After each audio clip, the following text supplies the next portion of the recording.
जय हिंद प्यारे बच्चों। तो प्यारे बच्चों, पता है आज मैं आप लोगों के लिए क्या लेकर आई हूँ? आज मैं आप लोगों के लिए लेकर आई हूँ संज्ञा के भेद। जैसा कि इसके पहले वाले वीडियो में मैंने आप लोगों को संज्ञा शब्द से परिचय कराया था। संज्ञा अर्थात नाम वाले शब्द। इसके पहले क्लास 2 और 3 में हमने नाम वाले शब्द के बारे में पढ़ा था। तो इस वीडियो में हम संज्ञा के भेद के बारे में जानेंगे कि संज्ञा के कितने भेद होते हैं या संज्ञा कितने प्रकार की होती है। तो चलिए संज्ञा के भेद जानने से पहले एक बार फिर से हम संज्ञा की परिभाषा का पुनः अभ्यास करते हैं। किसी व्यक्ति, वस्तु, स्थान, प्राणी तथा भाव के नाम को संज्ञा कहते हैं। चलिए इसके कुछ उदाहरण देख लेते हैं अभ्यास के माध्यम से। व्यक्ति, वस्तु, स्थान, प्राणी तथा भाव। अब इनके उदाहरण व्यक्ति में माताजी, पिताजी, बच्चे और दादाजी, जितने भी शब्द आते हैं व्यक्ति के रूप में, हम वह व्यक्ति के अंतर्गत आ जाएंगे। फिर वस्तु के उदाहरण खिलौने, गुब्बारा, झूला। स्थान के उदाहरण में आसमान, सड़क, पार्क। प्राणी में चिड़िया, तितली, कुत्ता। और भाव में यहाँ पे बचपन, बुढ़ापा और खुशी के रूप में मैंने यहाँ पे कुछ शब्द लिए हैं। चलिए, तो इस प्रकार आप व्यक्ति, वस्तु, स्थान, प्राणी और भाव के उदाहरण को देखकर समझ गए कि संज्ञा शब्द किसे कहते हैं। इस दुनिया में या इस पृथ्वी पे जितने भी शब्द हैं, इस सृष्टि में जितने भी शब्द हैं, उनके कुछ ना कुछ नाम हैं। तो नाम वाले शब्दों के बारे में हम जान गए, संज्ञा के बारे में। अब बारी आती है संज्ञा के भेद के बारे में कि संज्ञा कितने प्रकार का होता है। मुख्यतः संज्ञा 3 प्रकार के होते हैं। पहला, व्यक्तिवाचक संज्ञा। वह संज्ञा शब्द जो किसी विशेष व्यक्ति के लिए प्रयोग में आता है, जैसे सचिन तेंदुलकर। सचिन तेंदुलकर एक विशेष व्यक्ति हैं। दूसरा शब्द आता है जातिवाचक। दूसरे भेद के अंतर्गत क्या आएगा? जातिवाचक। जातिवाचक के उदाहरण के रूप में मैंने यहाँ पे एक अध्यापक का चित्र लिया है। अब कौन से अध्यापक? नहीं पता आपको, तो इतने सारे अध्यापक पढ़ाते हैं। तो अध्यापक बोलते ही पूरे अध्यापक जाति का बोध होता है। उसके बाद बारी आती है भाववाचक। तो आप सोचोगे क्या दादाजी भाववाचक में आएंगे? नहीं। जैसे लोग बूढ़े होते हैं, उनका जो भाव होता है, जिसको हम महसूस करते हैं कि उनके अंदर उम्र के साथ बुढ़ापा आ जाता है। तो बुढ़ापा क्या है? भाव है। जैसे बचपन, बुढ़ापा, जवानी, ये सब क्या है? भाव हैं। तो चलिए एक एक करके हम इन भेदों के उदाहरण और उसकी परिभाषा के माध्यम से आपका परिचय कराते हैं।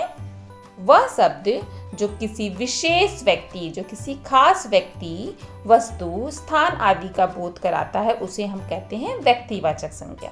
जो किसी विशेष व्यक्ति के बारे में बताए या विशेष वस्तु के बारे में बताए या विशेष स्थान के बारे में बताए। जैसे यहाँ पे मैंने किसका चित्र लिया है? लाल किला का। अब लाल किला तो एक विशेष स्थान के नाम है और वह कहाँ स्थित है? दिल्ली में स्थित है। तो यहाँ पे दिल्ली और लाल किला दोनों क्या हो गया? व्यक्तिवाचक हो गया। प्यारे बच्चों, व्यक्तिवाचक शब्द हम कभी सदैव एक वचन के रूप में ही प्रयोग होता है। कभी भी व्यक्तिवाचक बहुवचन के रूप में प्रयोग नहीं किया जा सकता है। जैसे महात्मा गांधी। अब महात्मा गांधी तो एक ही महात्मा गांधी है ना, उनसे ज्यादा तो कोई है नहीं। तो महात्मा गांधी क्या हो गए? व्यक्तिवाचक। उसी तरह कहाँ जन्म हुआ था इनका? भारत में। तो भारत भी एक स्थान है, पर भारत भी तो एक ही है ना। तो भारत और महात्मा गांधी यहाँ पे हो गए व्यक्तिवाचक के उदाहरण। साथ ही एक और चित्र मैंने लिया है। ये कहाँ का चित्र है? वाराणसी का। तो वाराणसी भी एक ही है। देखो यहाँ पे दिल्ली, भारत, वाराणसी, तीनों स्थान ही हैं, लेकिन तीनों एक एक ही हैं। कई भारत तो आप सुने नहीं होंगे, एक ही भारत है। और वाराणसी में कौन सी नदी बहती है? गंगा। तो गंगा शब्द भी क्या हो गया? आपका व्यक्तिवाचक हो गया। तो इस तरह आप अन्य शब्दों का भी उदाहरण के माध्यम से अभ्यास करते रहिए। अपने आसपास देखते रहिए कि कौन कौन से शब्द अकेले में आते हैं, जो सिंगल में प्रयोग होते हैं, एक वचन में प्रयोग होते हैं, वो सभी शब्द व्यक्तिवाचक में प्रयोग होंगे। उसके बाद बारी आती है जातिवाचक की।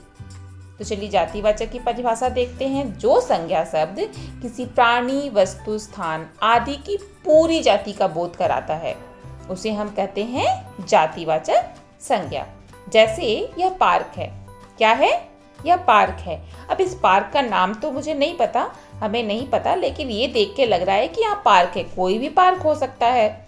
और पार्क में क्या है? पेड़ हैं। अब पेड़ का नाम भी नहीं पता, किस जाति का है ये नहीं पता, मतलब पेड़ बोलते ही पूरे पेड़ों का समूह इसमें आ जाएगा। इसके बाद झूला। अब झूला में भी कई झूले हैं यहाँ पे, तो पूरी झूले जाति का बोध हो गया। इसी तरह बच्चे।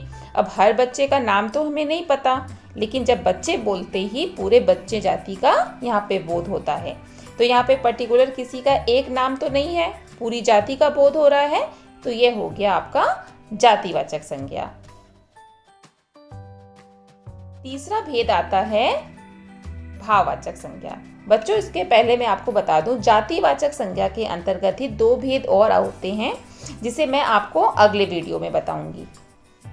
वीडियो बहुत बड़ा हो जाएगा, इसलिए मैं सिर्फ यहाँ पे 3 भेद के बारे में बताती हूँ।